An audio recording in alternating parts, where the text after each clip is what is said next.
noon, aren't we? Somebody needs to write Pugs up.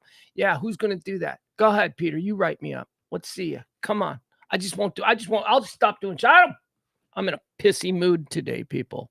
I'm in a real pissy mood. Not because of anything, existential that's going on. It's just, I've been having trouble. I've been recording things here in the studio, which is why we drifted the show to noon 10 instead of high noon. Noon 10. I knew to schedule it for noon 10 because I was doing some things.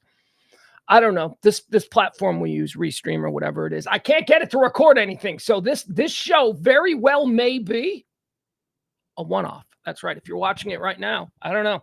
Nothing's recording. Nothing is recording to the Restream. Nothing is different about the way I'm doing it. It's just not recording. This might be something on their end. Maybe the shit's just taking 5 hours to upload a 20-second clip that I made. A 20-second clip. You go to it to see it in the recordings to see if you want to use it or not. And it's not there. It's not there. It's been 2 hours. It's been 2 hours. So you do it again. I've been recording things that never show up, like just little thing. I've been recording endlessly. Me going 1, 2, 3, test 1, 2, and then I go to the file where all of my recordings are, and it's not there, and it's just driving me nuts. So I'm in a pissy mood, but we're gonna get through it because we got a show to do, a show that we do each and every Monday through Friday at high noon ish, somewhere around there. High noon ish. Today, a little later than high noon. What do I need to do? Okay, let's do this first. The high noon rant is brought to us by you people, you the people, you the listeners, you the chatters, you the streamers, the downloaders. Appreciate that. Nobody's tipped in a while, so there is really, well, we're getting the small. Thank you, Terry. Terry's always good. Appreciate that. But he's doing it the way he's doing it, like tip me $1 a day and all that stuff. I don't know if that's worthy of being. He is worthy. Don't get me wrong. It's all worthy. It's all very kind. I wish everybody would do it that way. But thank you to Terry. If this continues, you'll be producer tomorrow because we can't go with you, the people, as producers of this show. If you would like to support this show in any way, shape, or form, you can drop it into the Cash App, the Venmo, all of that. We'll leave that up intermittently throughout the show. What is this show? Well, it's a daily rundown of everything you need to know about today. I go through all the headlines, the hot topics, the trends, whatever it is people are buzzing about. I tell you what they're buzzing about, and then I give you my 2 cents. I'm not particularly well informed. I'm not wildly educated. I am just a guy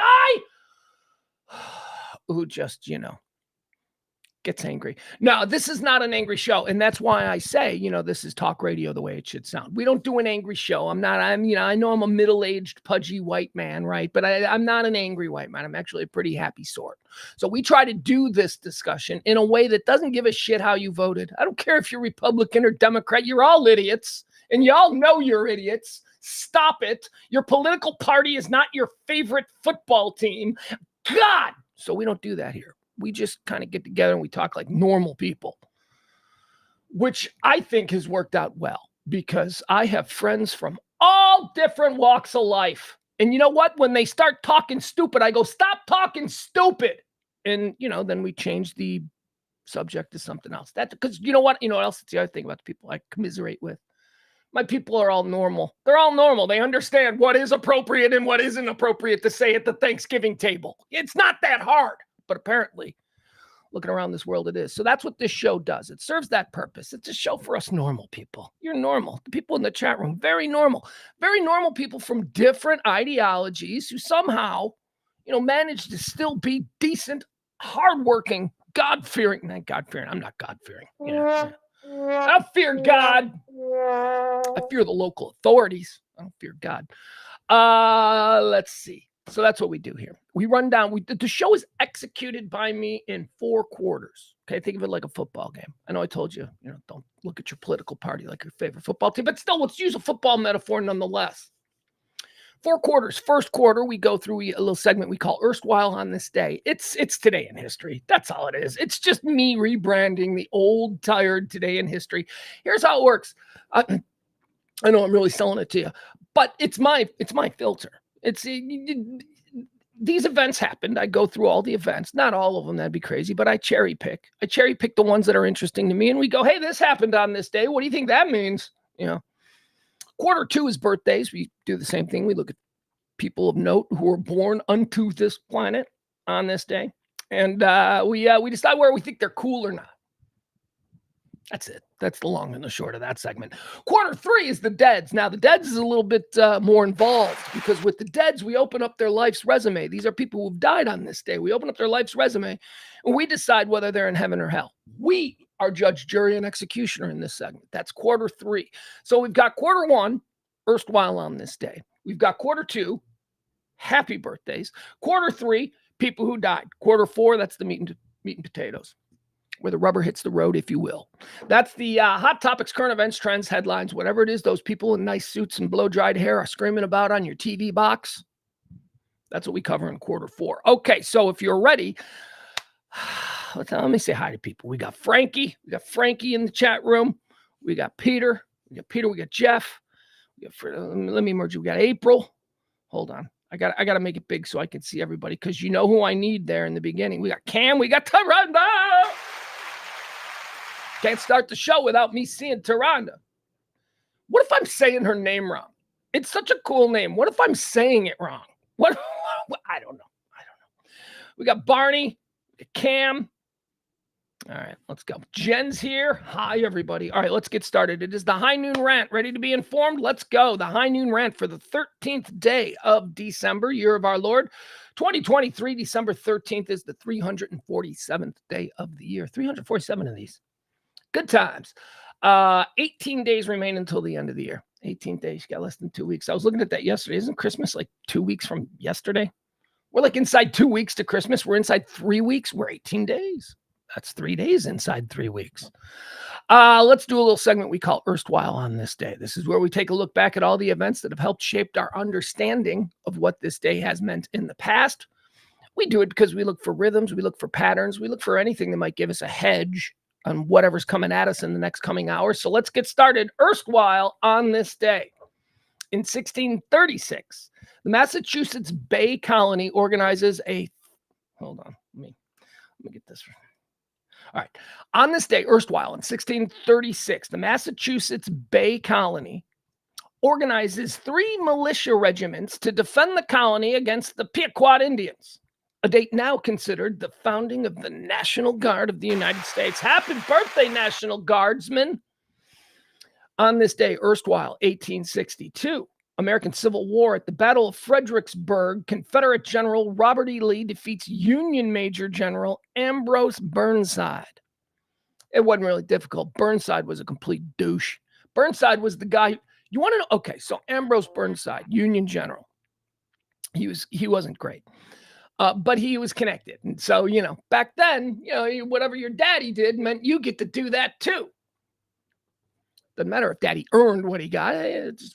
Ambrose Burnside was kind of one of these idiot military guys. You know what he's famous for? You know what Ambrose Burnside is most famous for? And this is kind of interesting about him. Ambrose Burnside is why we call them sideburns. Sideburns. General Ambrose Burnside of the Union Army had gigantic mutton chops. They were huge. And that's why we call them sideburns now, because that's what he did. And that's what he's famous for. Not military strategy or winning any key battles during the Civil War. No, he was replaced by Grant, who came in and just drunkenly mopped everybody up because he didn't care, because he was shit-faced. Yeah, Burnside. But here's an interesting aspect of General Ambrose Burnside. So he invented the chops, and they were notable in his time. Like, he showed up and people were like, what's that guy doing with his facial hair? So my point is this. Ambrose Burnside was a terrible general in the Union Army, but he was kind of punk rock. He was like kind of punk rock for his time. If you did anything, I mean, in any era, it doesn't matter. In 1970s, we just called it punk, right? If you wore your hair differently or did something weird that was, outside the norm, see people in public like, oh, that guy's punk rock. He was punk rock. Ambrose with those big giant, because it wasn't like normal. That's why they called him sideburns, because it was abnormal. It's like, what is this guy doing with his weird facial hair? Ambrose Burnside. Erstwhile on this day in 1960, while Emperor Haile Selassie of Ethiopia visits Brazil, his imperial bodyguards seize the capital and proclaim him deposed, and his son, Crown Prince Asfa Wosan, emperor. I mention this not because Ethiopia is all that important, but because Haile Selassie is a really interesting dude, man. Haile Selassie was the emperor of Ethiopia during the last time that Ethiopia mattered. And, I mean, Ethiopia has just been horrible for the last like 50, 60 years, but Ethiopia used to matter. It was a key place in Africa, and it was a pretty successful place under Haile Selassie. Now, obviously a lot of people are like, oh, he was evil, but here's the interesting thing about this dude. There was an entire religion. I don't know if it's a major religion, but it's one you know of. It's a religion that people know. There's a religion that is entirely based on the concept that Haile Selassie, the man who was deposed on this day in 1960 by his son, that he's Jesus, that he's the reincarnated Messiah. Rastafarianism, the religion of Rastafarianism, believes that Haile Selassie is, Kanye West thinks that Haile Selassie is some kind of a weird thing. Mike Tyson has a tattoo of Haile Selassie. He's an interesting guy. I don't pretend to know everything about his policies or what he did to his people or what all that was, but I do know that he's been dead a long time, and I don't know, his legend seems to be growing. On this day in 1972, erstwhile the Apollo program, Eugene Cernan and Harrison Schmitt begin the third and final extravehicular activity, or moonwalk, of the Apollo 17 mission. Why is this notable? Because to this date, they are the last human beings on the moon. On this day, the last human beings were up there walking around. That's pretty mind-blowing if you really think about it, but nobody's going to think about it. Let's see. Erstwhile, on this day in 1977, Air Indiana Flight 216 crashes near Evansville Regional Airport. Now, why is this notable? Not a big plane, not a major commercial airline craft. Well, it's notable because it was carrying the entire Evansville University basketball team. Freaky follow-up to this story. So the entire Evansville University, Evansville, Indiana, Evansville University. Now, you might remember them. They were in the tournament a couple of years ago, and they wore T-shirts. I don't remember what the story was, but it was like, why is Evans? I think they still do wear. I think that's part of their bit, how they stand out, because occasionally, they're a small college, but occasionally they have a basketball team, that's pretty good, and like sneaks its way into the tournament or whatever. And then when they get their big moment on TV, that's when they pull out the T-shirts they play in, like gym. I don't know, it's a weird look. Anyway, let's get to something far more serious that occurred on this very day in 1977. Plane carrying the entire team to a game in Nashville crashed right after takeoff. Plane was too heavy. The pilot had some mistakes, but here's the thing that is, man, sends shivers down my spine every time I think about it. So there was only one player survived. One player survived the plane crash, and that was a player who had been injured in practice the day before, and he wasn't going to make the trip because he was set to have some kind of a, procedure or something. So he didn't make the trip. He wasn't on the plane. Everybody else died. He was the one player to survive. Can you imagine that? Can you imagine being the parents of the one player to survive? How blessed, how lucky. I mean, my God. 2 weeks later, he was killed in a car accident. The one survivor, the kid who didn't, he had an unfortunate injury in practice, so he didn't make the flight. The one survivor goes home after this tragedy, goes home to his family. He's from, I think, Naperville, Illinois. Goes home to his family in Naperville, Illinois, and is killed 2 weeks later. Jesus, man, this world makes no sense. There is no. Pray to whoever you need to. I won't begrudge you that, but don't. This is all random. Everything. We're all just bumping into each other.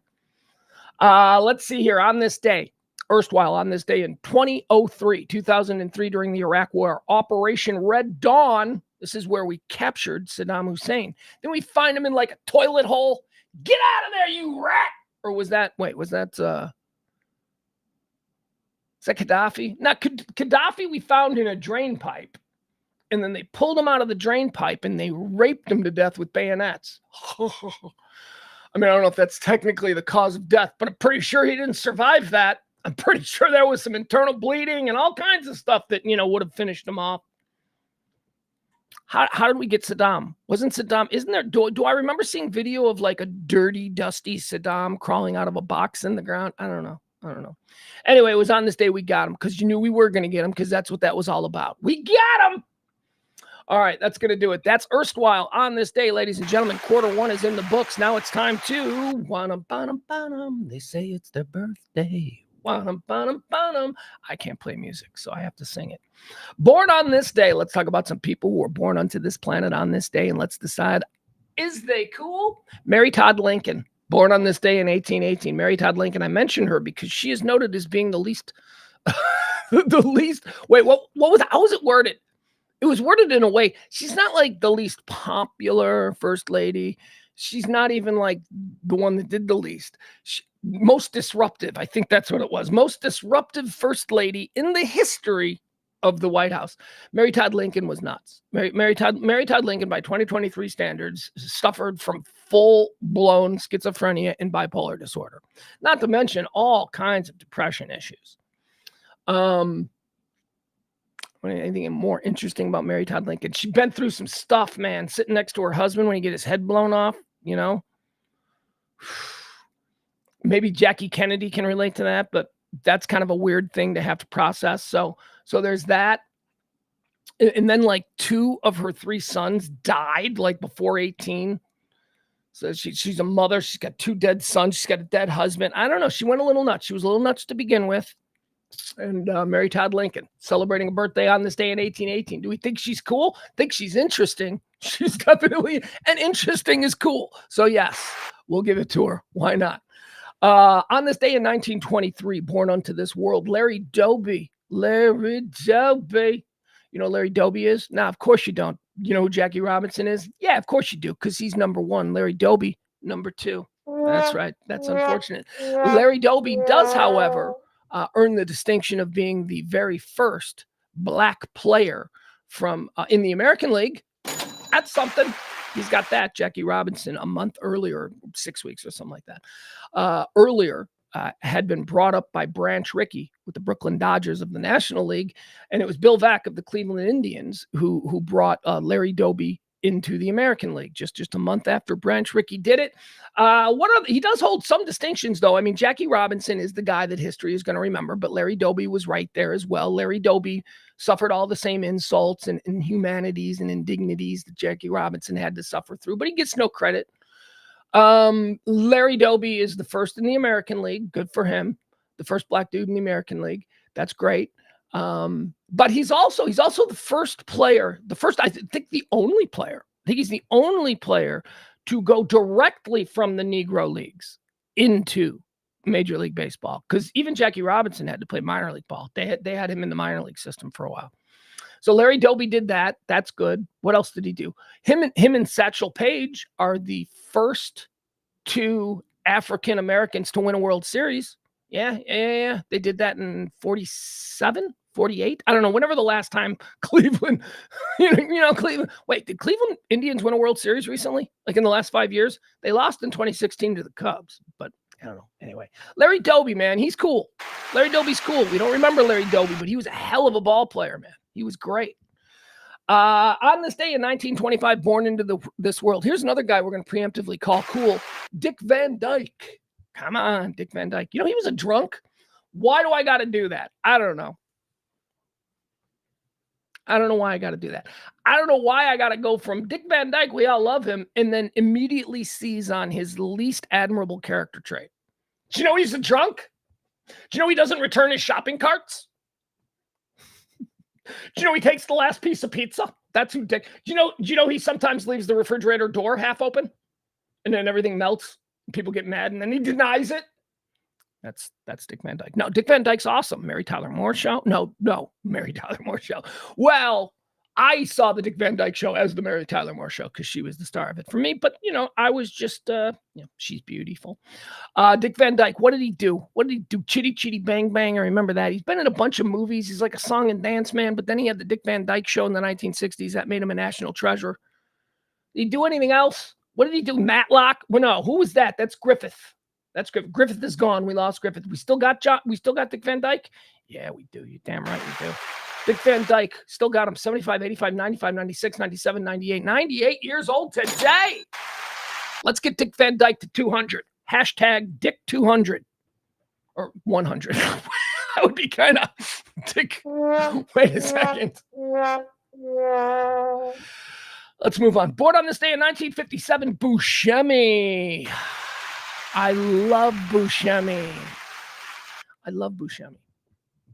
Steve Buscemi. Now, okay, we're going to do some Hollywood Clone Factory talk. If you listen to the show every day, you know how I'm researching the Hollywood Clone Factory, because half the people we consider to be organic organisms, human actors and actresses, are in fact just clones. Steve Buscemi comes from a very interesting line of Hollywood clones. Steve Buscemi, first of all, I love Steve Buscemi. Love him. Steve Buscemi is, of the modern clone line here, it's your Steve Buscemis. It's your Paul Giamattis. What it is, it's your historic little uglies, as Cary Grant called the first line of clones when they were released in the 1960s. See, here's what happened. During the 1960s, cinema realism became a thing. New directors were coming in. The old ways of doing things, grand, epic, the Otto Preminger kind of thing, the John Ford way of looking at filmmaking, that was all going the wayside. We had new people coming in, man. We had like the Scorseses and the Coppolas and the Spielbergs. We had all these new people that were doing more realistic. And what Hollywood realized in the 1960s was all our clones are too attractive. We need a line of, as I said, what Cary Grant referred to as little uglies. Now, the first line of little uglies were Dustin Hoffman, Robert De Niro, and Al Pacino. These were not classic leading men. These were new clones that were like, and basically Dustin Hoffman is the same as Robert De Niro and Al Pacino. They're all the same. They're just different, This line goes on today, and as I said, Steve Buscemi and Paul Giamatti are still members of the original Little Ugly line, still going strong. Actors who are not attractive, who yet, can still play leading man roles. Happy birthday, Buscemi. Born on this day in 1957. Now, wait a minute. Happy birthday, Morris Day. Morris Day in the time. A little bit louder now. A little bit louder now. A little bit louder. Born on this day in 1959. Johnny Whitaker, American actor. Johnny Whitaker. Johnny Whitaker's that weird redheaded kid. He's not Simply Red. The first time I saw Simply Red, remember the band Simply Red? The band was Simply Red. The dude's name is something. Not Johnny Whitaker. But when I first saw him, I'm like, hey, that's Johnny Whitaker. Johnny Whitaker was a child star in the early 1970s. And if you're Gen X like me, you would recognize him on sight. You just go ahead and Google him.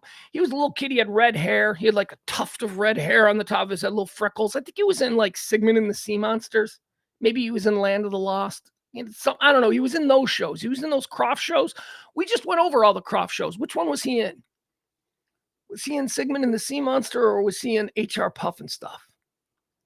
No, Scott Baio. Scott Baio was H.R. Puff and Stuff. Johnny Whitaker was Sigmund and the Sea Monster. All right, whatever. We're moving on. Happy birthday, Johnny Whitaker, born on this day in 1959.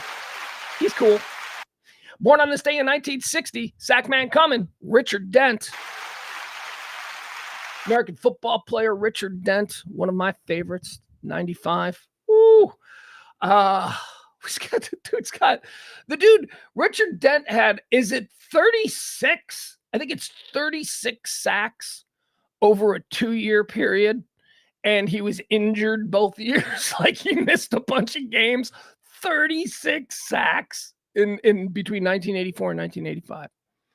Oh my God. Now, granted, Richard Dent was a tremendous defensive edge rusher. And he played on the greatest defense of all time. So there are a lot of people that need to be accounted for. You couldn't double team everybody.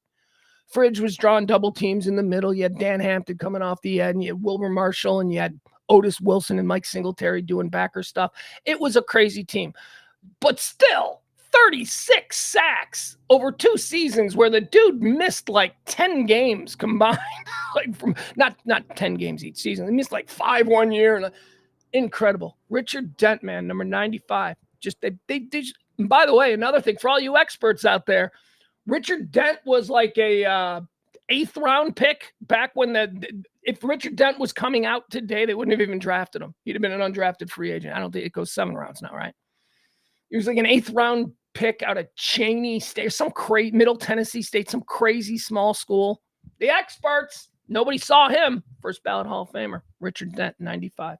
He's got like how many? He's got like 200 sacks. I don't know. He's got a lot of sacks. I know he's well over 100 sacks, which is sort of the mark for the Hall of Fame. Like he's well over 100 sacks. Richard Dent, one of my favorites as a child. Born on this day in 1960. Born on this day in 1967. Jamie Foxx. We almost lost old Jamie Foxx. Jamie Foxx, American actor, singer, songwriter, producer, and comedian. He's a dude. He does it all. He seems like a good guy. He had a stroke. They kept it quiet. Is it a stroke? I don't know.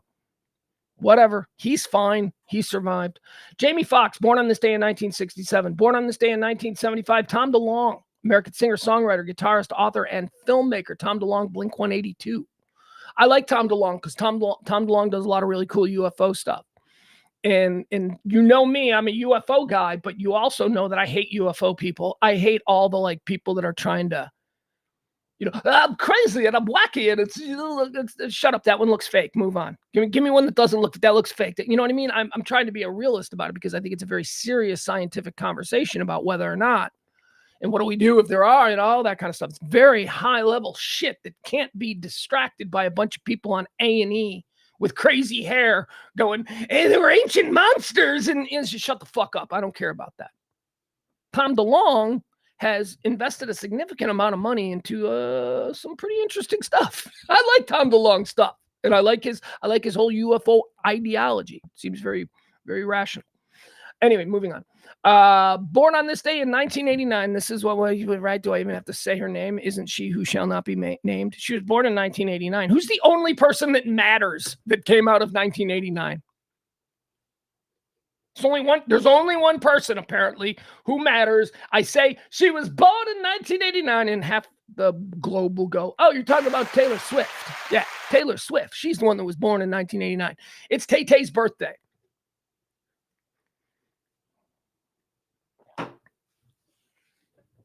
I'm going to talk to you, all right? My fellow middle-aged, bitter, life didn't turn out exactly the way we'd hoped, and now all we see is that guy who we were better than in high school with the beautiful wife and the hot wife and the beautiful car, beautiful home and hot car. Anyway, you know what I'm saying? I'm talking to my fellow bitter, white, middle-aged men. Back the fuck off, Taylor Swift, you douchebags. Why keep Taylor Swift's name out of your 54-year-old mouth, okay? I'm granting myself an exception. She's not for us. She's not from our generation. She seems to be a wonderfully positive force for all of the things that she does. Why is there a Taylor Swift hatred? Is it because you're desperate to be interesting? That's what it is. Whenever a 50-something-year-old guy sees Taylor Swift at a Kansas City Chiefs game and loses his shit, it's because he's fearful that he's not interesting. And he's got to say something that's going to make him interesting. You're not interesting. You could be interesting, but probably not, because that's what you think makes you interesting. Stop being bitter. Stop being angry. Leave her alone. She's like a 30, how old is she? 20, 33, 34. She's a 34-year-old woman. She's hot. She's crazy successful. She's everywhere. She's no different. You sound like your grandpa talking about Madonna in 1987. Knock it off. Leave her alone. She's fine. Happy birthday, Taylor Swift. I'm not even a fan. I mean, I like that chicken. I like that song. That's catchy. But I don't know anything about it. Just all I know is, why are people getting so angry at this pop star? I think it's because white guys can't get mad at Beyonce. I really do. I think that has something to do with it. I think it's because white guys are not as comfortable just lashing out at Beyonce. Because honestly, I think it has something to do with like misogyny. I think it has something to do with a lot of middle-aged white guys who know that they can't have these hot chicks and never had an opportunity. Because come on, we were never playing in that sport. That was never for us. And, it's like, I hate these hot young women that tempt me with their sexy. That's I think that's a root in there. I don't know. We'd have to have a group therapy session to really figure out what that's all about. But leave her alone. Jesus. Beyonce is the one that's irritating, if we can be honest about it, okay? Beyonce. But, I'm a white guy. I don't really want to go off on the things I find irritating about Beyonce because it's not a good look. It's not a good look for me. as a middle-aged white guy. But if we're just like, if you take the obvious, racial aspect out of it, and you just look at both, Beyonce is the one that's kind of irritating. Not Taylor. Taylor seems nice.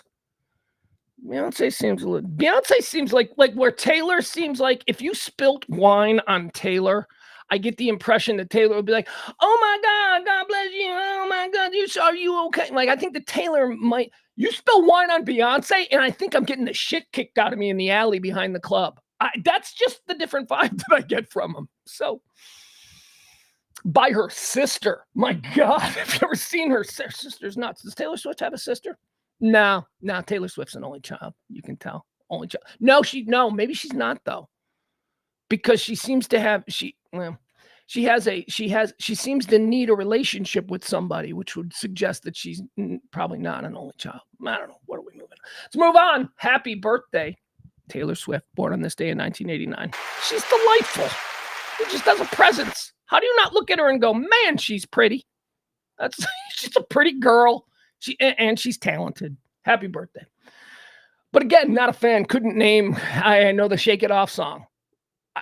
I know that I swear to God. I swear on my son. I swear I don't believe in God and all that stuff. But I swear on my son's happiness in life. If put to the test, I'm trying to think of it something other than Shake It Off. I don't know. Wait, something about. Now you could play a million Taylor Swift songs. Like, I've heard that. I just don't, but I don't know what they are. All right, moving on. Let's go into the deaths. These are the people who've died. These are the people who've died. We take a look at all the people who've passed away on this day. We open up their life's resume, and then I decide whether or not they are in heaven or hell.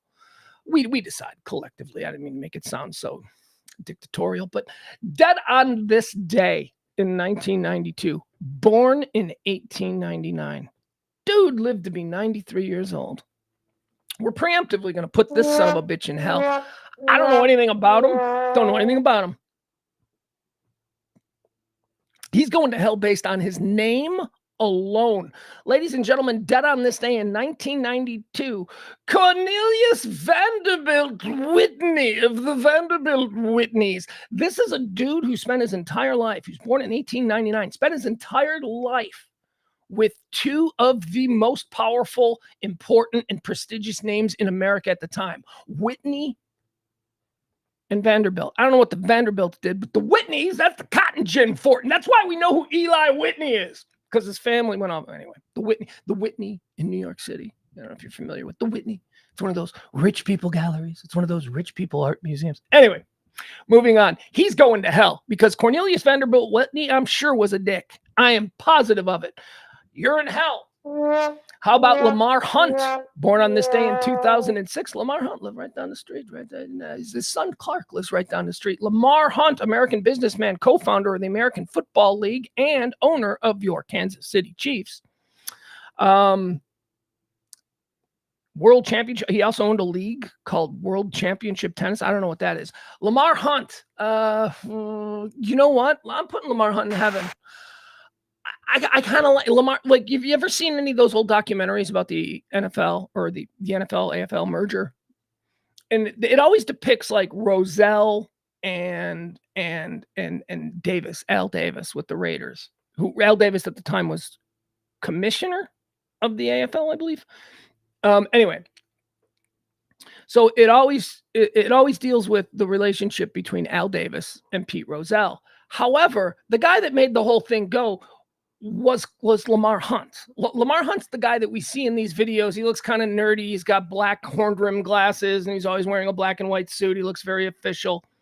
While Rozelle and Davis were just like burning down each other's homes, it was Lamar Hunt. So we're putting him in heaven because I don't know. He just always seemed to be the calm presence in the middle of that merger storm.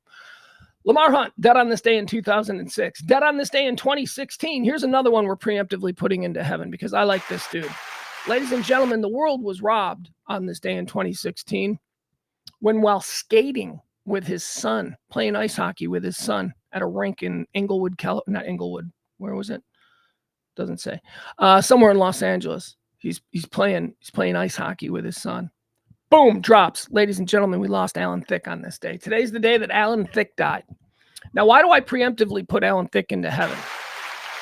Well, I'll tell you why, because he's a dude. Alan Thicke is kind of a dude, man. I wonder if people truly know what Alan Thicke did. Alan Thicke was pretty much good at everything. They let him do everything, and he was good and successful at everything.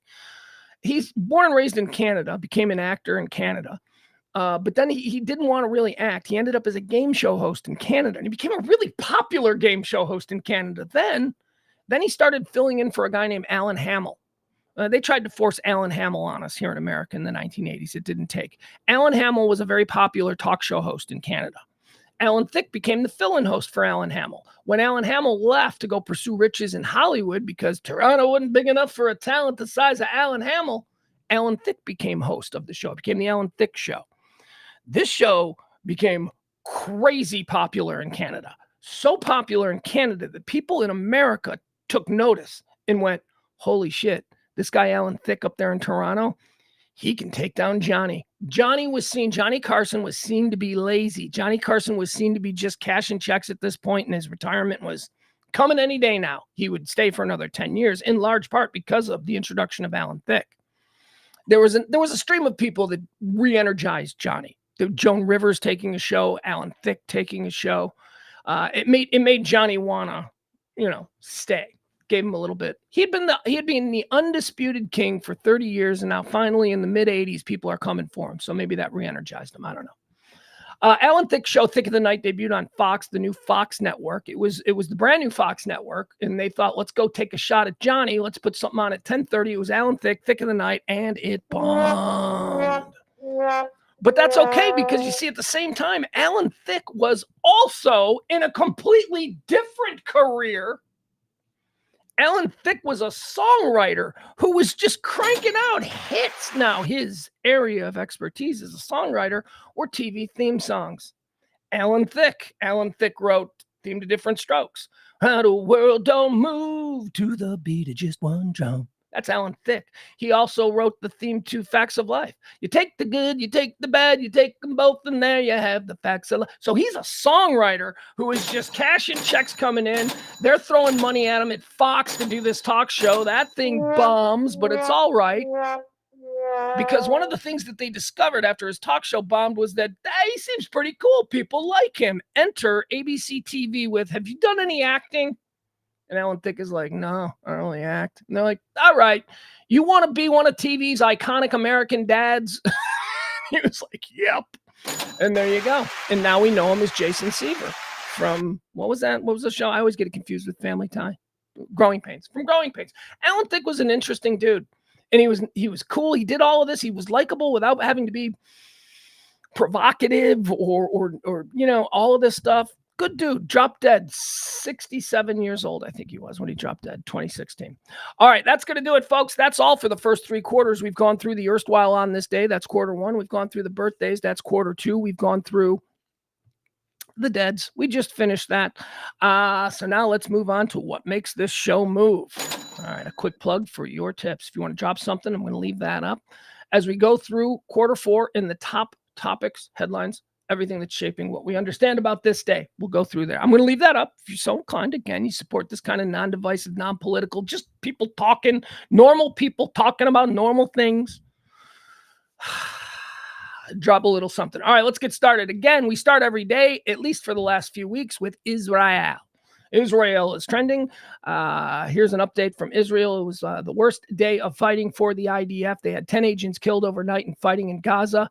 A new tactic that is being done right now by Israel to try and force Hamas fighters who they believe to be hiding underground is Israel is now flooding the tunnels.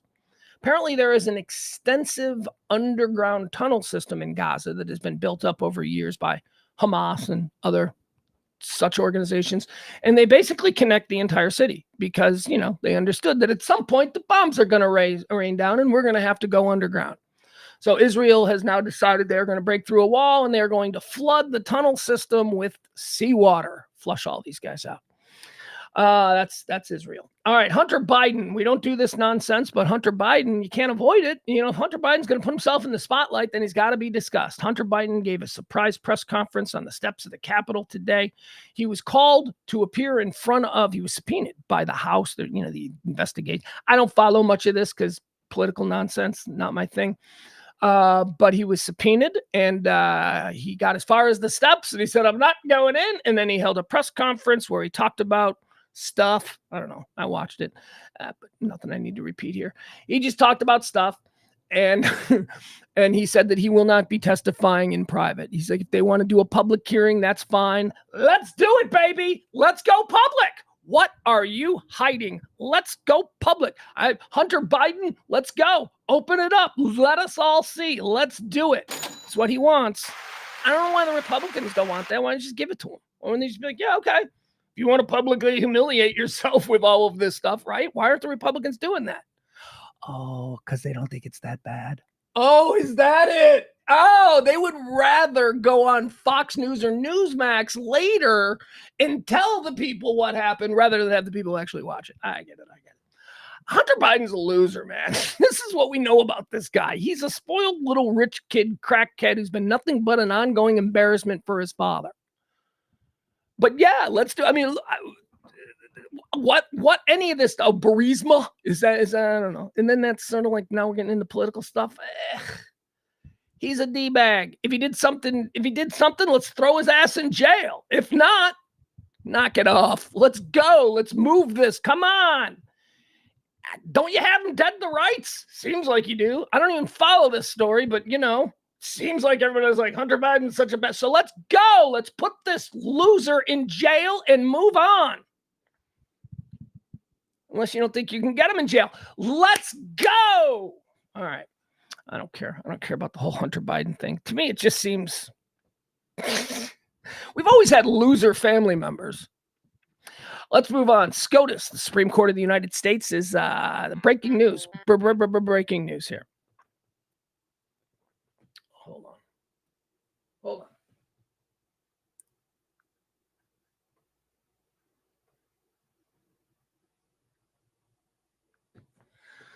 Man, I just got a weird text from a number that is not in my phone. That just, it turns out, at first it looked weird because it looked like they had my address. And I'm like, why would they have my address? But it wasn't my exact address. It was just close enough that it made me go, what? Huh? Moving on. Supreme Court, they're gonna weigh this the abortion pill.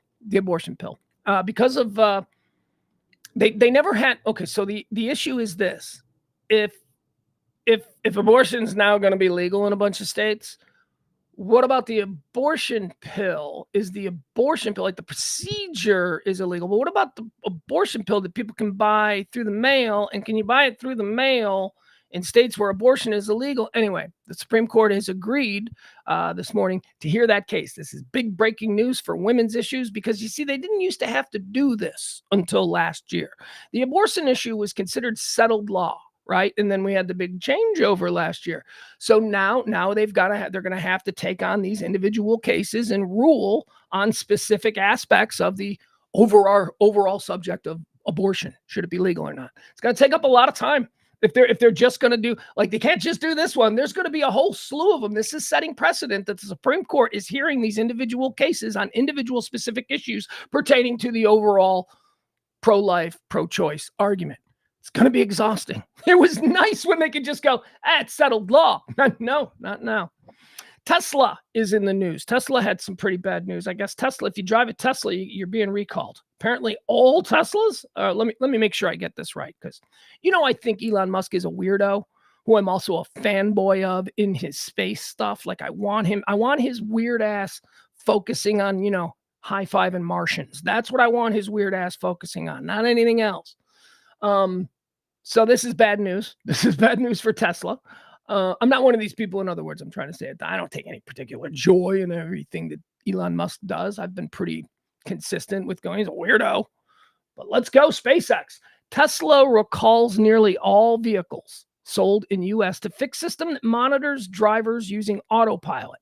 Oh my God. Do you see, folks? This is why I say never be an early adopter. I will never buy a Tesla for at least 10 years. They got to be around for another. You know how many fiery crashes need to occur before I feel safely assured that they've worked all the bugs out?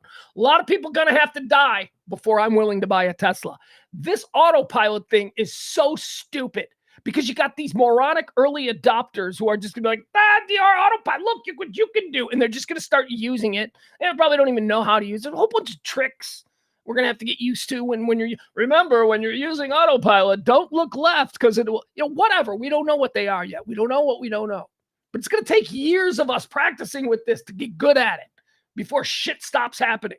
Bad shit like this. Tesla is recalling nearly all vehicles sold in the United States. That is just not good. Tesla is recalling nearly all vehicles sold in the U.S. More than 2 million. To update software and fix a defective system that's supposed to ensure drivers are paying attention when using autopilot. Okay, that doesn't sound that important, if I'm being honest. That sounds like an add-on. That sounds like an upgrade. That sounds like something they might charge you an extra $10 a month for. Do you want the warning when you start to fall asleep? Pay an extra $10. So that's all it is. So it's to fix a defective system that's supposed to ensure drivers are paying attention.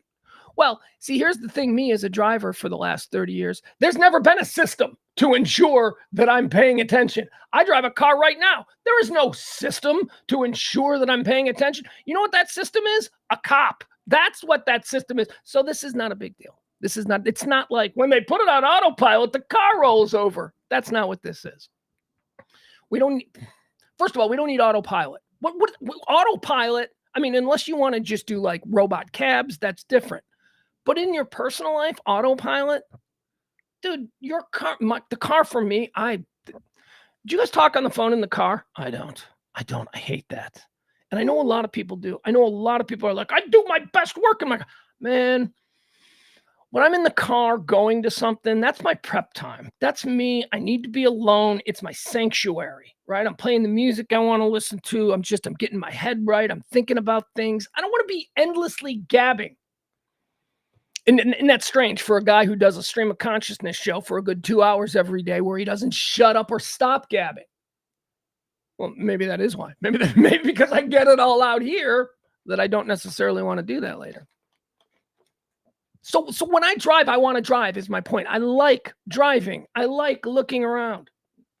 Not that big of a deal. They're trying to make it a big deal because the news media is always looking for any opportunity to embarrass Elon Musk. And they don't have to look hard. The dude embarrasses himself all the time.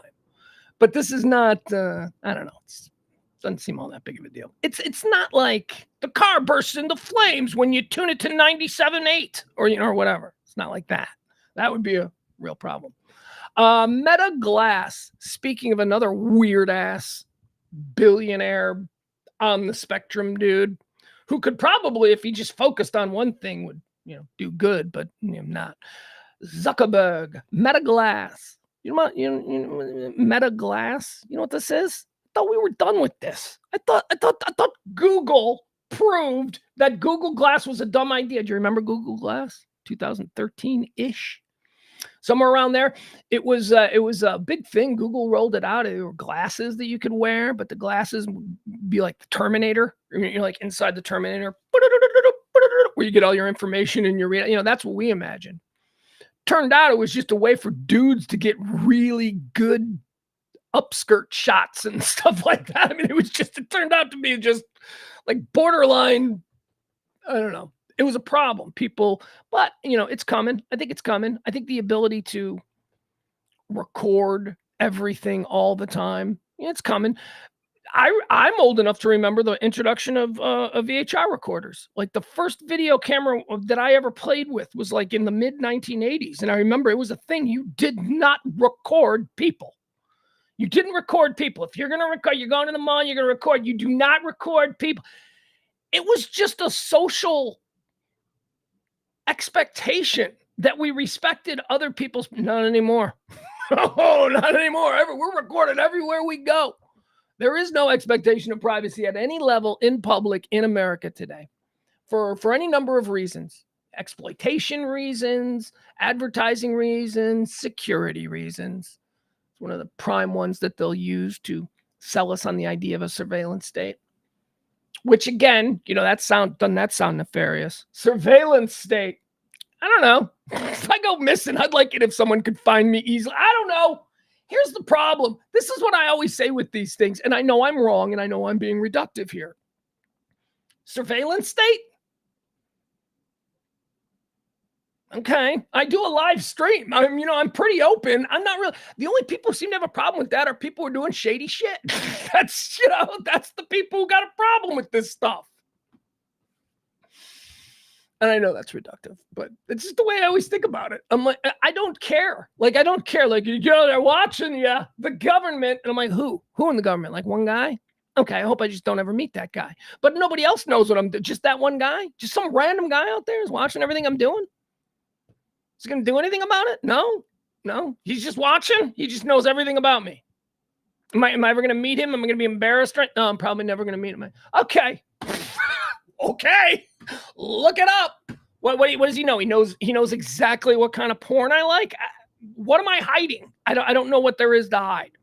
Pretty open. Surveillance state. I don't know. I like that when a dude blows up a subway car with a backpack, there's endless CCTV video of him walking. I like that. Others don't, but I'm never going to blow up a car. I'm not one of these guys who's waiting for a rebirth of 1776. Yeah, that's not me. I'm not going to do that. Meta Glass is coming. Meta is, they're back into it. Google Glass was a dumbass thing and Google lost a whole bunch of money on it, but apparently Meta is doing it. Here's the story. Why did I clip this? Mr. Zuckerberg posted a video on Instagram demonstrating how the smart glasses could use AI to scan a shirt. Oh my God. Oh, he's such a dork. Mark Zuckerberg is such a dork. Mark Zuckerberg posted a video on Instagram demonstrating how the smart glasses could use AI to scan a shirt and then help him pick out a pair of matching pants. Wearable face computers, the companies say, could eventually change the way we live and work. Apple is also preparing to release its first high-tech goggles. Theirs are $3,600. $3,600 to get Generation 1 Apple goggles. Probably. Hey, so in 10 years, it'll be like this. A federal judge has ruled that Apple must pay $50 billion to the families of people they blinded with their first generation Apple. That's what we're going to hear about. Apple, $3,500 to be blind in 5 years because Apple didn't check all the boxes before they rushed it to market. Mr. Zuckerberg, I do love this though about Zuckerberg and these new Meta glasses. These are just Ray-Ban glasses with a camera in it. That's basically what these are. So you want to take pictures. They got a little camera there. That seems very sketchy, but whatever. Zuckerberg's a weird dude. Remember, Zuckerberg obviously doesn't have a problem with creepers wearing glasses with his Meta brand on it, taking pictures of, girls and all that, because Mark Zuckerberg is the guy who created Facebook in college so that he could creep on hot girls at his school. That is the inspiration for Facebook. Mark Zuckerberg was a perv who wanted to see and collect all these pictures of girls, hot girls. So, of course, he's got no problem with Meta Glass. But the funny part about this is that Mark Zuckerberg, a big pressing concern in his life is that he can't match pants to shirts. That's what he's going to use it for. How much have we put in research and development into this? Well, Mr. Z, as of now, we're at about $5 billion in R&D on this project. But can I match my pants to my shirt? That's what he wants. That's what he wants. Because he's a dork. Because all these guys are dorks. My Apple Pro headset is what's coming next year for $3,500, and it's probably going to blind everybody. Because again, heed my word, good people of this United States of America. First generation stuff, that's for suckers. Here's a man who's not a sucker. Here's a man who's a dude. This guy was a dude. We took one across the chops, people. We did. We took a hard one. We took a gut punch. Last night I saw this and I was really bummed out. I was like, what? No. There's just certain people, they die. And you're like, what? No, he's not old. You mean not old? He's what? I was just watching him, and Andre Braugher has died. Andre Braugher is like super bad. Here, let me pull him up for you, just so you get an idea. Surprisingly, I guess was he 61? I think it is. Let me we'll give you the good Bing pictures. Because I want to talk a little bit about this dude. He was cool, man. He's also a South Side brother. Here, this dude, Andre Braugher, died suddenly. Not suddenly, because as his family says, he had a hold on, sorry, I don't know why that happened. After a short illness, he succumbed. We don't know what the illness is. This dude right here, boom, Andre Braugher. Guy was a dude. He was always like, man, he could play. He was a really gifted dramatic actor who won a whole shit ton of awards for acting on television shows like Homicide, Life on the Streets back in the 90s. But also, at some point in his career, he decided that he was going to be funny, that he wanted to show that he could do everything. This is a Stanford graduate. This is a Juilliard School actor graduate. Have you ever seen Men of a Certain Age? It's a tremendous show. Ray Romano. Who else? I can't. Anyway, Andre Braugher was a regular in it. It's just about men, just about guys my age now. They were a little bit older than me back then, but yeah, probably around my age. And it's just about three buddies, three friends. Andre Braugher was in that. He was terrific. Now, he's probably best known for Brooklyn Nine-Nine, which is why I wanted to talk about Homicide, Life on the Streets, and what an amazing dramatic actor he was. Because he's hysterical in Brooklyn Nine-Nine as the boss, right? As chief. What was his name? I forget his name. I don't know. I never watched every episode, but he was so great. Andre Braugher. Andre Braugher died. There he is from Brooklyn Nine-Nine. Andre Braugher died last night, suddenly, after a short illness. Not suddenly. Why do I say suddenly? All right, this one sucks. Because he was cool, man. He was another one of these cool guys. That's short illness, right? He had plans. He's got a whole bunch of movies in production. So, it's not like he cleared the schedule to deal with his illness. He probably just got sick a couple of weeks ago. And they said, well, you're going to be dead in 2 weeks. And he is, because that's what life is. So stop with these, like, I'll get to that later. Oh, I'll tell that person how much I appreciate them later. Oh, I'll just for no reason text my kid today and tell him I love him. What? Do it all today. Do it all today. Make your connections with people today. Because, man, a 10-pound chunk of shit could fall out of the sky from some airplane and crack you as you're taking out the garbage tonight. And you're gone, just like that. For all your best laid plans. Andre Braugher died last night. How old was he? I think he was 61. Andre Braugher, 61 years old. Yeah, 61 years old. Let's see here. What else do we have? Moms for Liberty. This is a funny story coming out of Florida. So there's this woman, Bridget Ziegler. She's the founder of Moms for Liberty, and she's on a whole bunch of school boards. She's one of like DeSantis's, top little, don't say. She's very strong in the don't say gay community and all that kind of stuff. Well, she's in a scandal. She's being asked to step down from her post as the boss of Moms for Liberty, even though I think it's probably just an organization that she started in her living room, but now she's got to step down. Here's why. She's crazy kinky chick. Her and her husband, it's been revealed that they have like wild swinger threesomes and that she engages in like lesbian stuff and all this. And so Moms for Liberty are like, but you're the don't say gay girl and you're like muff diving. I don't know how we can sell this to the rubes that show up at your speeches. So she's in trouble. She's in trouble for being a hypocrite. She's in trouble for Bill Belichick is trending today. Bill Belichick. Why? Because it's being widely reported today that Bill Belichick is on his way out as head coach in New England. New England Patriots. What do they got? They got 3 wins. 3 wins for the Patriots. They just picked up one on Thursday night. Shocking victory last week over the Pittsburgh Steelers. Nobody saw that. Least of all, my partner Kelly, who did not pick the Patriots to upset the Steelers.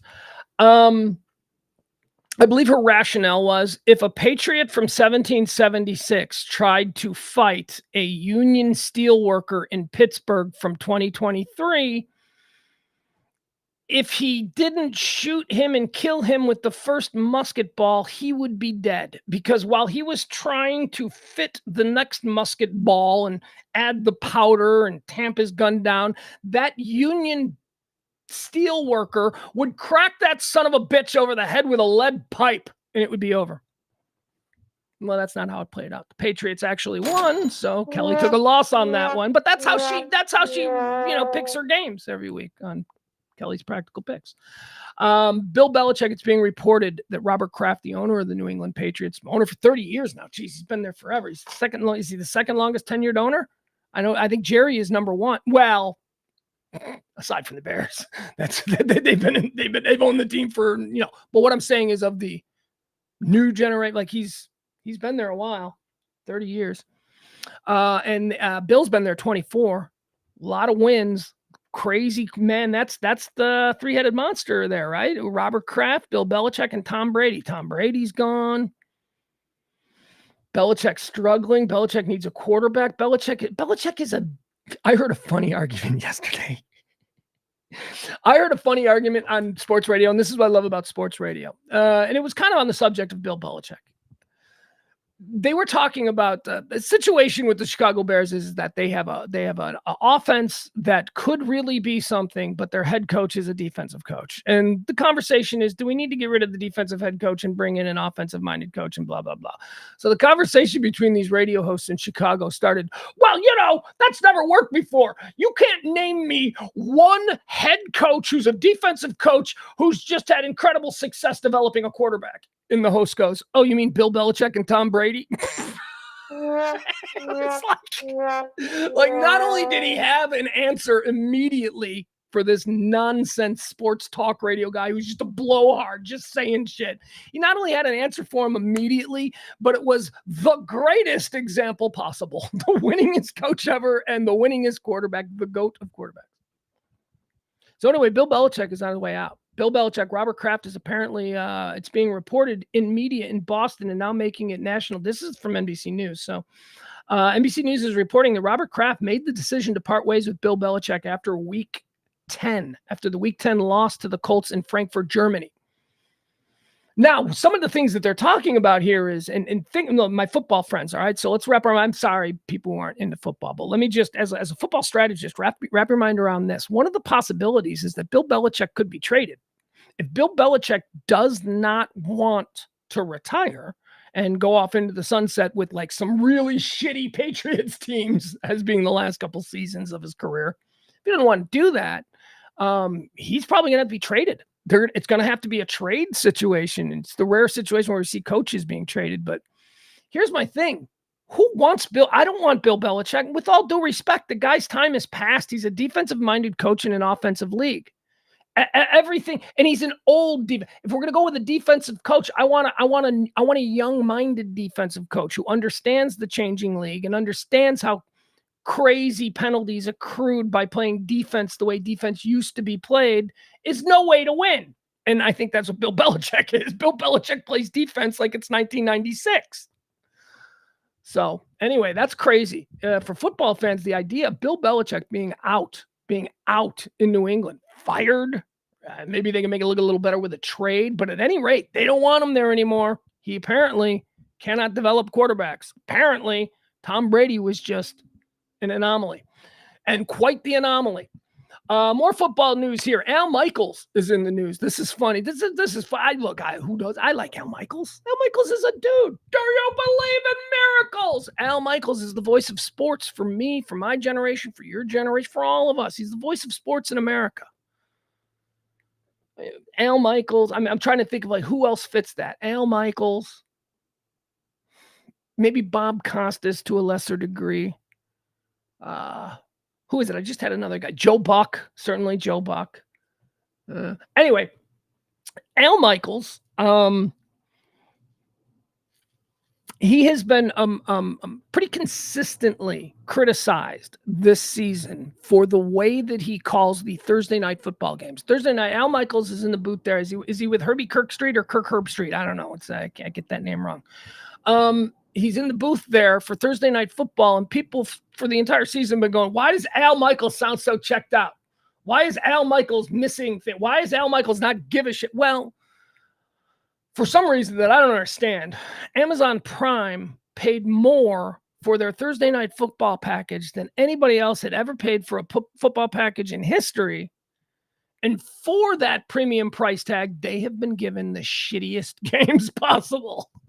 It's the Carolina Panthers taking on the Washington Redskins on Thursday night football. I mean, you can understand why he's not excited, but it is the job of a professional, and especially an iconic professional, to be able to sell everything. Don't at his funeral, don't you want people to get up there and go, even in the worst of games, Al was not, because they're not going to do that. They're going to go, Al really didn't give a shit about bad football, and he didn't care that you were watching at home, and so he's being wildly criticized.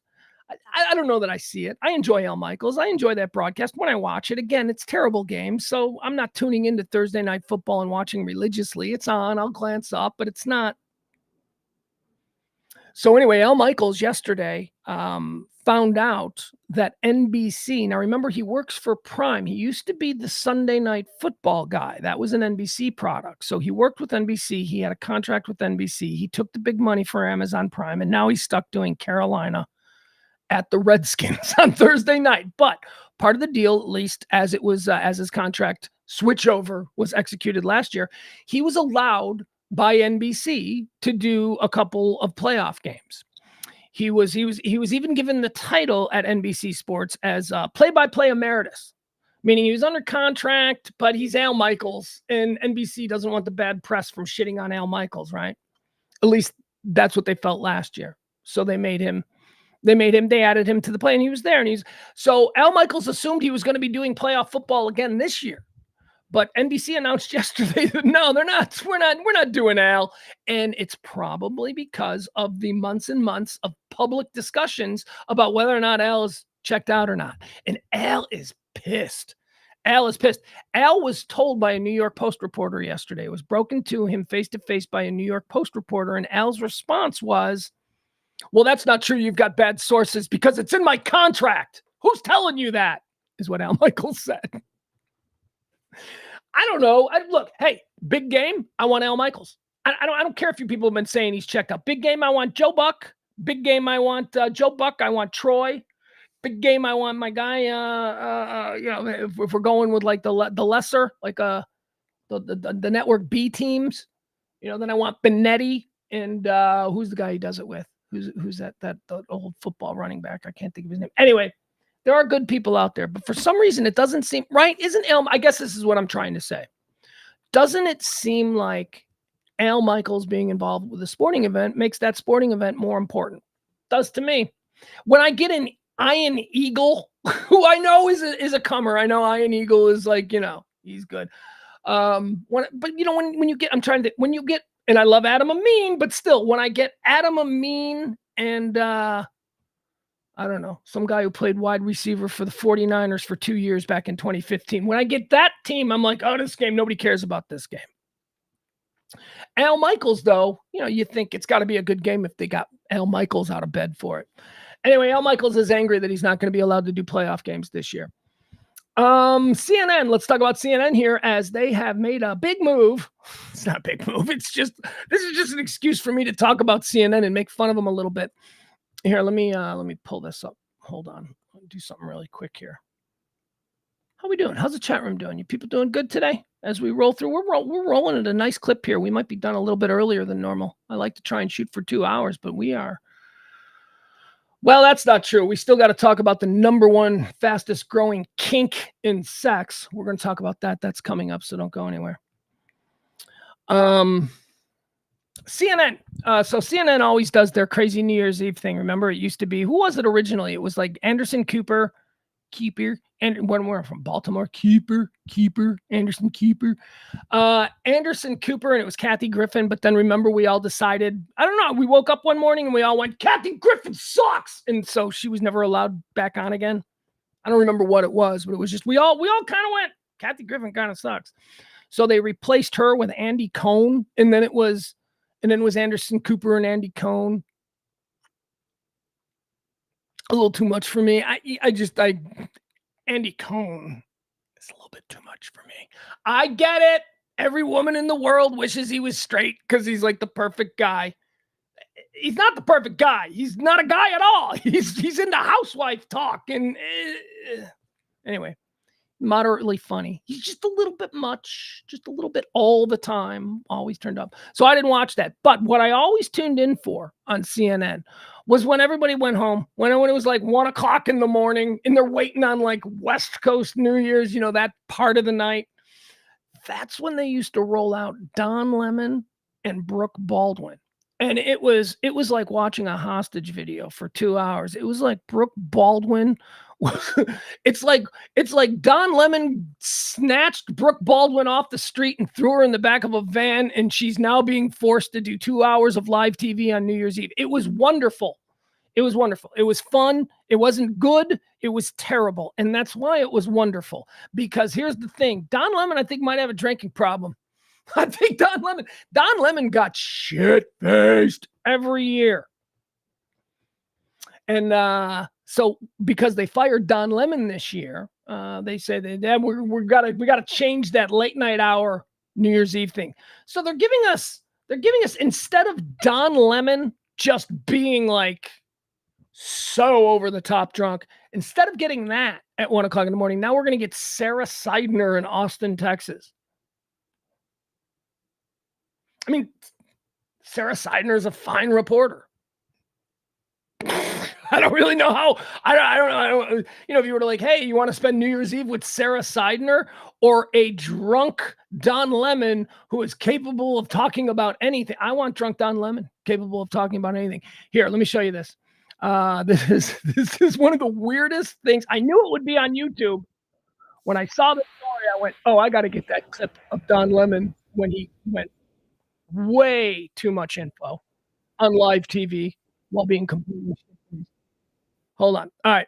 So this is the kind of stuff he used to do. I miss Don Lemon being a drunk queen on TV. Here he goes. Watch him. Boom. What your resolutions are, yes. What your wish is for 2022. You know what my resolution is? Yes. For 2022? Yes. No more broke dick, okay? No more what? No more broke dick. No more penis from a man that has no money. Did you say broke dick? Yes. Oh. But it's always TV. good. That's the problem. Wow. Can I say that on TV? No. Is that okay? No, you can't. I ain't saying she's a broke. Listen, all I'm saying saying she's a gold if digger. anyone who is acquiring male genitalia, all right, that's not the best part. I did enjoy Don Lemon just, drunkenly starting to recite Kanye lyrics. Here, let me go to my favorite. It's at 2 minutes and 29 because I made a note of it. And it is from, I think, 2017. I remember watching this live and going, holy shit, this guy will never work again. And guess what? Not only did he work again, he became one of the highest paid and biggest stars on CNN after this. After this.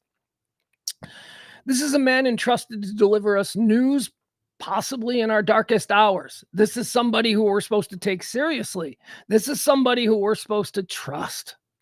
Here's Don Lemon on New Year's Eve in 2017. Shit-faced, rocked out of his mind. Did he forget he was on TV? Because he starts talking about boyfriends and how he's a bad person to be in a relationship with. It just gets way too weird for TV.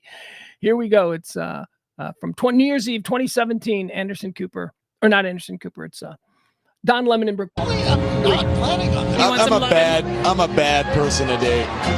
I'm not selfish. I'm not selfish. I'll give you my last, but I'm very self-centered. Yeah. I'm not going to be as self-centered. You're going to be less self-centered in 2017. Yeah, but I don't really do resolutions, and I live my life. But I don't really do resolutions, and I live my life. I'm a really difficult person to date. In other news, the Gaza invasion continues to the fullest. I don't care what people think about me. I do what I want because it's my life. You know what I'm saying? Brooke Baldwin, who wants a career, who would like to continue working, she's like, all right, this man is being highly inappropriate for live TV. Don't put me in a box. You are still totally flirting with this tattoo thing, aren't you? I am. I think I want one. I was very anti before. You were discussing a Trump thing on your...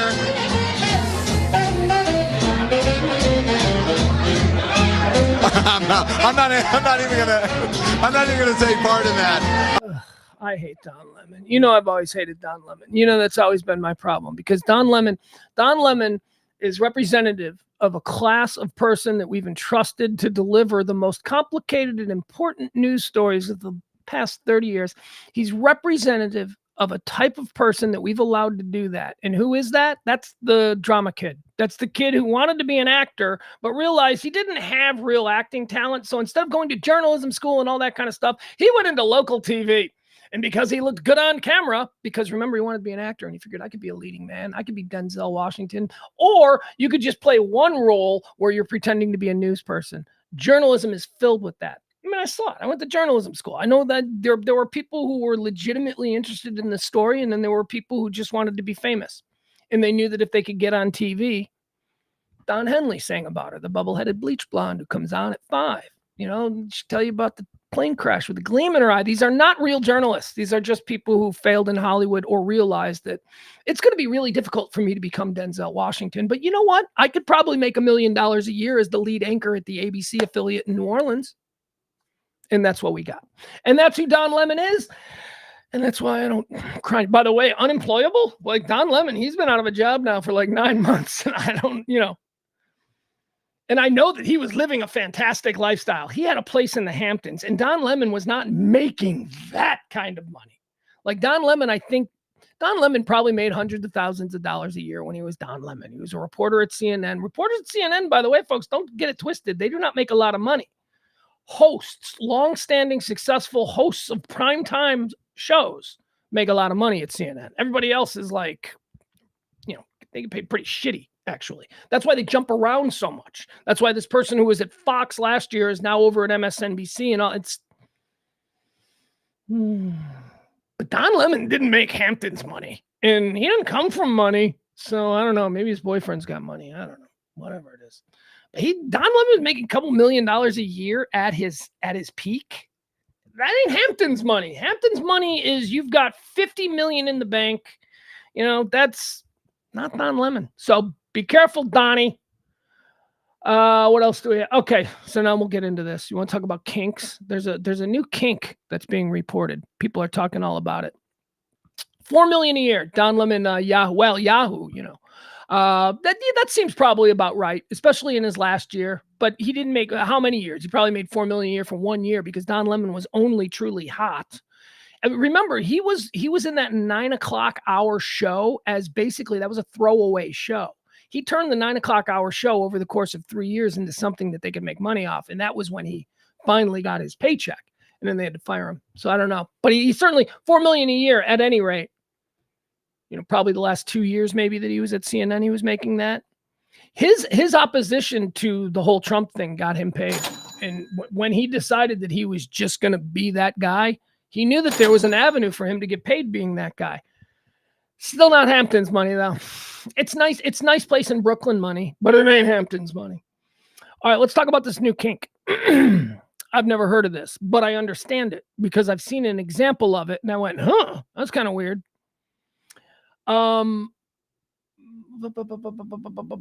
Kink research had found an alarming not alarming. Why are they saying alarming? That seems to be a little bit it's a fetish. There's a new fetish that people are getting into now, and I've never heard of it. It's called giantess. Have you ever heard of the giantess kink? Oh my God. It is a kink, and it's all over TikTok, and it's all over, and it's not necessary. It's not dirty. It's a kink. It's something that people are turned on by. And apparently people are turned on by the idea of either one, being a giant and seeing the world through a giant's perspective, or being submissive to a giant. It's weird. I'll show you the story. Anyway, it's called macrophobia.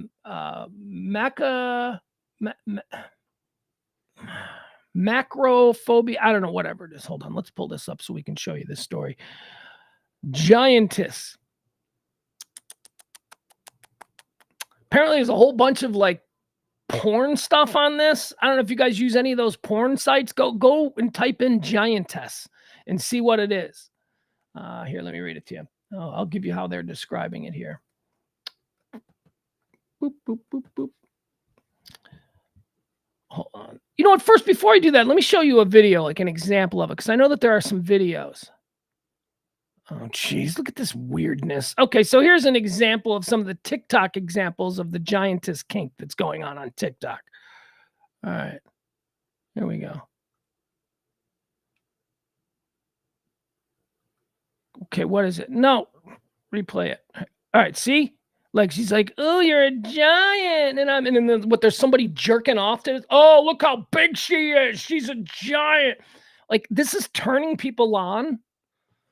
Look, I don't question what people get turned on by, because, again, now we're going into the darkest recesses of our mind, and we don't understand our mind at all. And none of you people seem to be interested in even taking that journey with me. So I'm just going to sit here and quietly go, can't explain people's minds. All right, let me show you another example. Hold on, there was another good one. This one, okay, this one is so weird. Okay, look at this one. So here's another example of the giantess kink. This is a woman making a video where you need a friend to come hold you down. Be that one you share your everything when no one's around. Baby, come tell me your secrets and tell me your... What is going on with the world, ladies and gentlemen?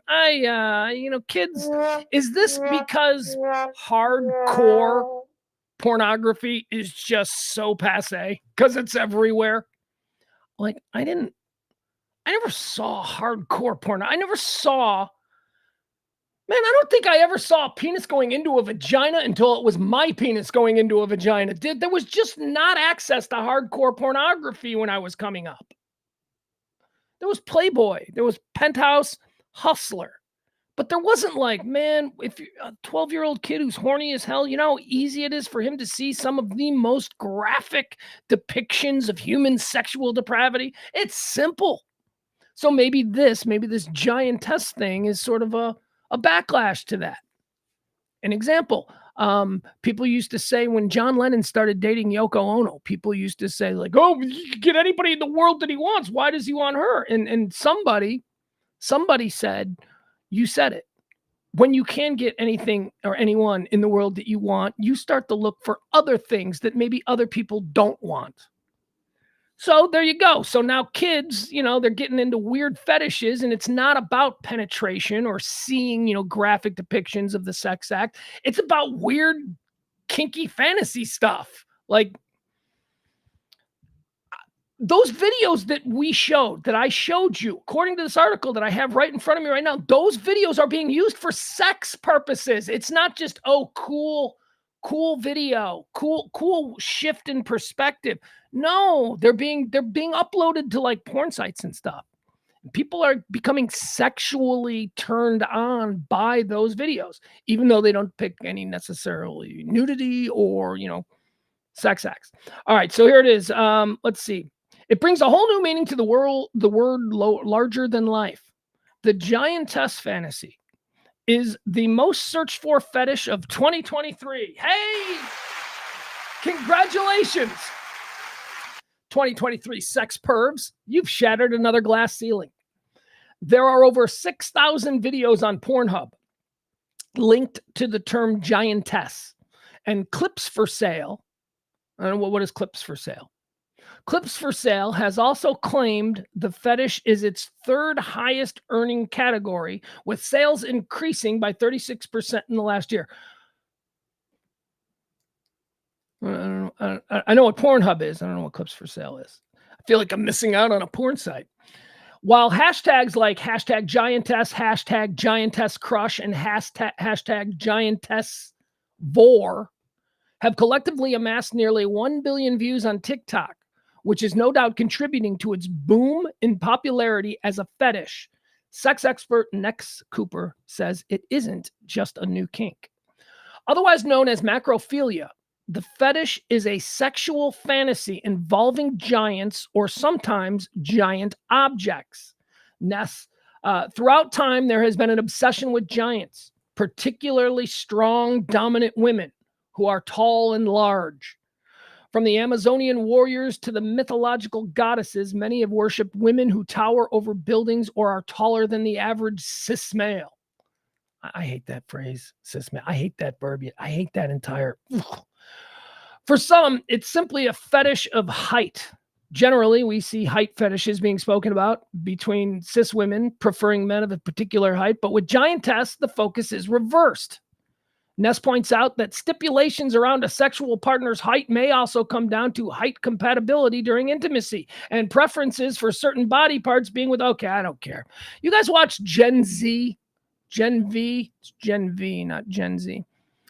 Gen V is a spinoff of The Boys. If you watch The Boys on Prime and you're unfamiliar with Gen V, I'm like, well, you're welcome. I mean, I just gave you a really cool spinoff series to hold you over before the new season of The Boys comes on. Gen V, Gen V exists in the same universe as The Boys. As a matter of fact, there's crossover, like Homelander's in it, and all these people show up in Gen V. But it's the story of like a college, a university for superheroes, where these young budding, like The Boys is about the Seven. The Seven is a group of 7 superheroes who watch over the globe. This show Gen V is about where did the next generation of 7 come from? So it's about them in college and all that kind of stuff. Anyway, one of the girls, one of the characters, her superpower is that she can make herself very small or she can make herself very large. And one of the most shocking scenes, and it's shocking. I'm not a pearl clutcher, right? It's hard to I did shock radio for 20 years. It's hard to shock me. But a scene that I went, oh, that's interesting, came during a sex scene when this particular superhero shrunk down to the size of, tiny, like a Barbie doll, like an action figure. She shrunk all the way down to an action figure size so that she could mount and ride like a horse her sex partner's penis. And they depicted this. So it was like the actress, who they obviously didn't shrink down, had to climb on a giant penis thing, and then they shot it next to a green screen. And I watched it over and over again. I kept going, wow, what a crazy scene. So that's name checked. That specific scene is name checked right here in this article about giantess. And I'm like, oh, so I know something about this. I've seen that. I didn't find it hot. Like, I didn't go, oh my God, that's so hot. Like, I don't want to date a girl who's the size of an action figure. I mean, I'd lose her. I would totally lose. Something terrible would happen. The dog would eat her, for one thing. There's no way a girlfriend the size of an action figure survives in this house. All right, giantess. There you go. Are you disturbed by the sexual predilections of our fellow humans? Because I am. All right, let's see. What else do we have? Giantess kink. Do we have any? Are we going to make it to the end of the show? I think we actually might. Hold on.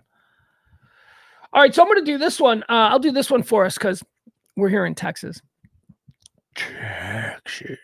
And we care. We still care about the college football playoffs because Texas is one of the 4 teams. Bugs, baby. I don't believe that Texas is going to win. I don't care. It's going to be Alabama. Why? Because it's just always going to be Alabama. It was Georgia for a couple of years. That's fine. It's going to be Alabama because Neil Saban is the devil, and that school is just like the worst. So it's going to be Alabama. Alabama is absolutely going to win. But short of that, ESPN had a computer simulation thing. They do this. They do this for all sports. I love this. ESPN took the 4 teams remaining, and they did the computer thing where they fed, their information into the computer, and they ran 20,000 simulations. 20,000 simulated games, 20,000 different times to determine who would be the national champion. Are you ready? Are you ready for who the ESPN computer said is going to be your national champion? Unfortunately for us here in Texas, it ain't us. I should tell you the 4 teams, right? So it's Washington, Texas, Alabama, and Michigan. Those are the 4 teams. So it ain't going to be Texas. However, Texas came out number 2. Texas finished number 2. So pretty good. Pretty good. You know, based on that, we're in the championship game with who knows a chance to. So Texas is the number 2 choice by the computer to win the national championship.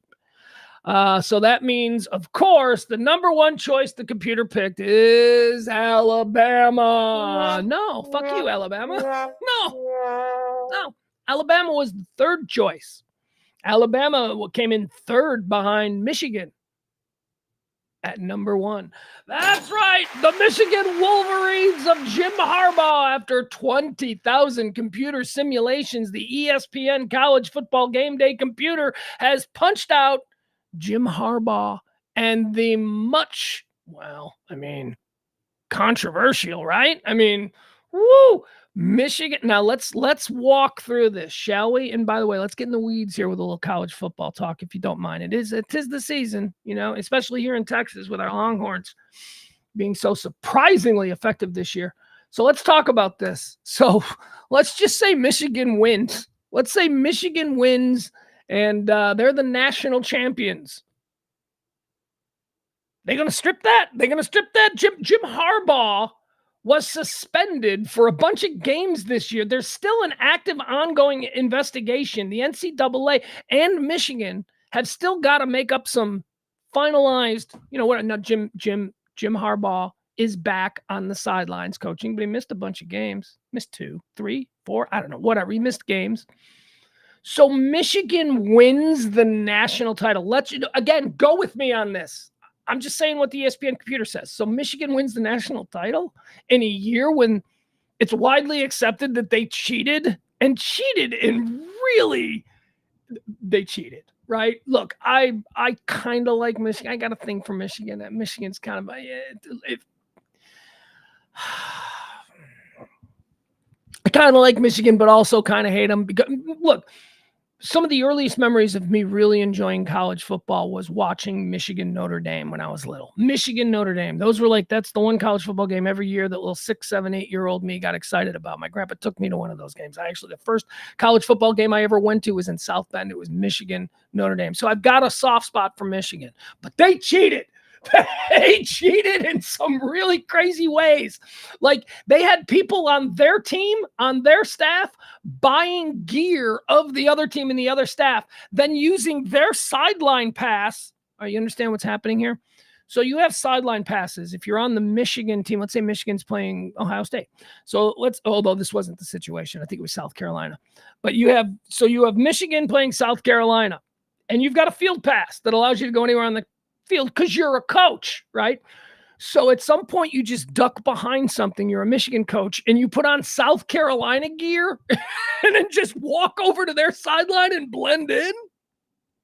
There's pictures of a Michigan coach. Look it up. I don't want to look it up. But yeah, there's pictures of a Michigan. I don't know if he's a coach or an assistant, but whatever. This is why Harbaugh got suspended, because when those pictures were made public, it was oh God. They're not even trying to be subtle about it. There's pictures. There's a picture of a dude standing next to Jim Harbaugh at multiple games wearing Michigan gear. And then there's a picture of that same dude during the Michigan-South Carolina game on the South Carolina sideline, standing right behind the head coach, looking at his playbook, looking at the play call sheet. It's the same guy. So that's why Harbaugh had to go. You almost got to respect it, man. You almost got to. It's so brazen. It is so completely, he wouldn't do that. Oh, yeah, he did. It's funny. Part of the reason why I like Harbaugh. I think Harbaugh's nuts, and I think that's fun. The last time, my favorite football coach in the history of football coaches, Mike Ditka. is as nuts as they come. We Chicago Bears fans, we love nuts. That's why Jim Harbaugh, I think, might be coming to us. If they win a national championship, Harbaugh's definitely going to leave Michigan because that's what he went there to do. That's how you do it. All right, good night, everybody. And if he wins a national championship, then he's probably going to be the coach of the Bears next year. I think that's really the only way that Matt Eberflus is not definitely going to lose his job now. That sort of narrative has changed a little bit now because this defense is getting really good. And they're like, we don't want to disrupt this defense. He's really got this defense turned around. So the idea is that they'll bring Harbaugh in as head coach and then give Eberflus a raise to just be the defensive coach. And that'll work. It worked the last time that was done in Chicago. That's how Buddy Ryan and Mike Ditka coexisted. Mike Ditka ran the offense. He was the head coach in name only. Buddy Ryan ran the defense. Those were two separate teams. And wouldn't it be fun if Texas won, though?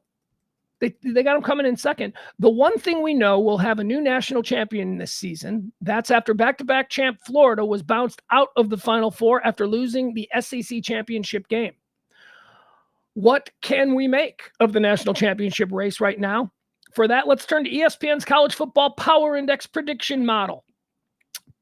Football Power Index, FPI, College Football Rankings and Computer Prediction Model, are a measure of a team's strength that predicts a team's future performance.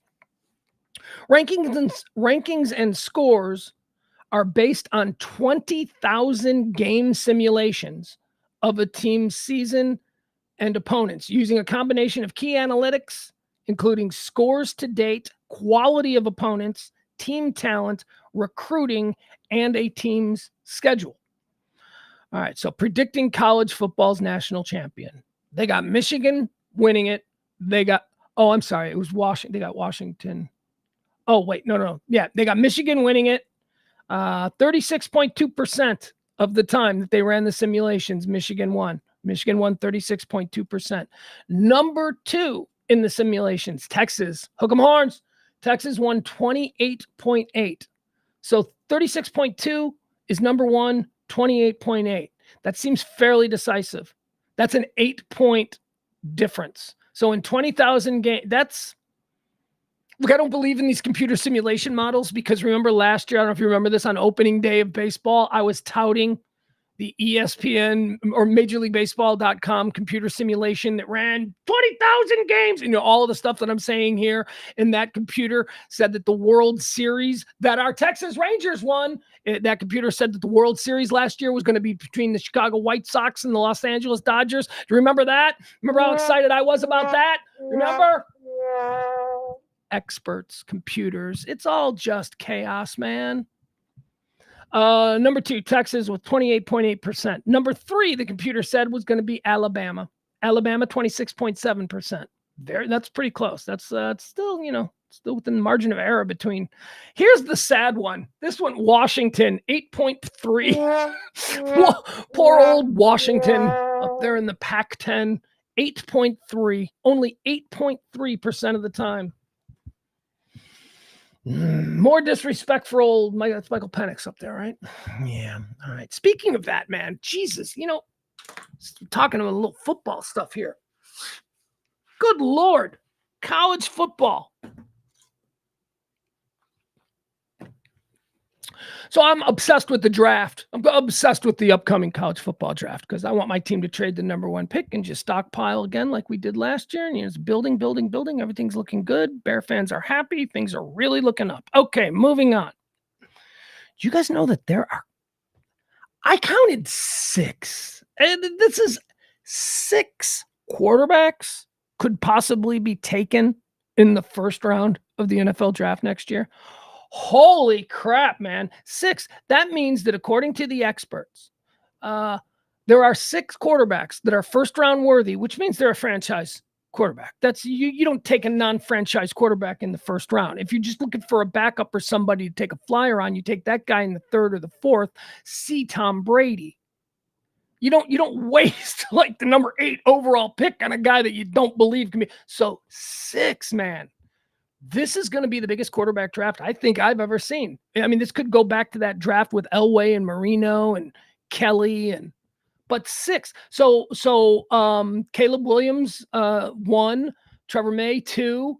Now you got Jaden Daniels. Jaden Daniels has all of a sudden in all these mock drafts after winning the Heisman Trophy out of LSU, he has jumped into the 3rd spot of the 3rd pick quarterback. So now we got Bo Nix, we got your Michael Penix Jr. and JJ McCarthy. Those are 6 quarterbacks in a quarterback starving league. We've never seen anything like this. So my point is, whoever gets the number 1 overall pick, who is probably going to be Caleb Williams. Right now, the rights to that apparently are owned by my Bears. You don't have to go all in with that guy at number 1. There are 6 other quarterbacks in this draft class that are believed to be first rounders. So, man, crazy. It's quarterback league. And what do they say? There's probably 15 good quarterbacks in the NFL. Well, that's trouble because there's 32 teams. Anyway, I thought that was interesting. What a quarterback year. All right, guys, I got nothing else. We're done. 1:58. I'm going to 2 minutes short. Plus we started 10 minutes late. So my bad. All right, I got nothing else. We're going to be back tonight. James and I will be on for the Radio Misfits show, which is the second stream of the night that we do. We do that at 9 p.m., 9 Central Standard Time. What did we do last night? We had fun last night. Oh, he got me hot. And he went into his misogynistic bullshit, and he got me hot. What else do we have? I mean, I'm the only one that gets to be a misogynist around here, okay? Please. What's that? Oh, my God. There are 2 squirrels having sex on the tree. Hey, CeeLo. All right, we're going to wrap the show up because CeeLo, they are just brazenly in the yard. They're on the grass. Right by the pool. See, that's what happens. My yard is infested with squirrels because we've got a gigantic 200-year-old tree. I mean, it's massive. It is the most glorious. It's like there is a God when you look at this tree. I mean, you can't put your arm around. It's massive. Anyway, probably it's like a high-rise condominium for squirrels. There's probably 50 squirrel families that live in this tree. And when the dog isn't in the backyard, they frolic. I guess that's a good word, but they frolic by the pool. They run around on the deck, and they're all over the place. Got to get the dog out there. The dog hates that. The dog hates when he sees the squirrels having fun. I have no way to end this show because we can't play a closing theme. Oh, shit. Oh, wait a second. All right, we got a new closing theme. Oh, here, let me try it this way. Sorry. Peter sent me a whole bunch of stuff. Peter's doing some production for us here. He's making some songs. And let's see, he's got the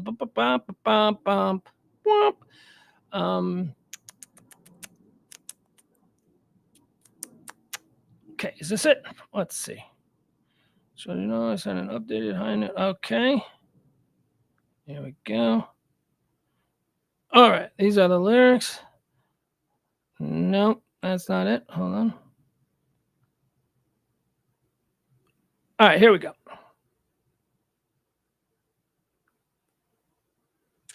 Okay. All right, Peter wrote us a closing theme.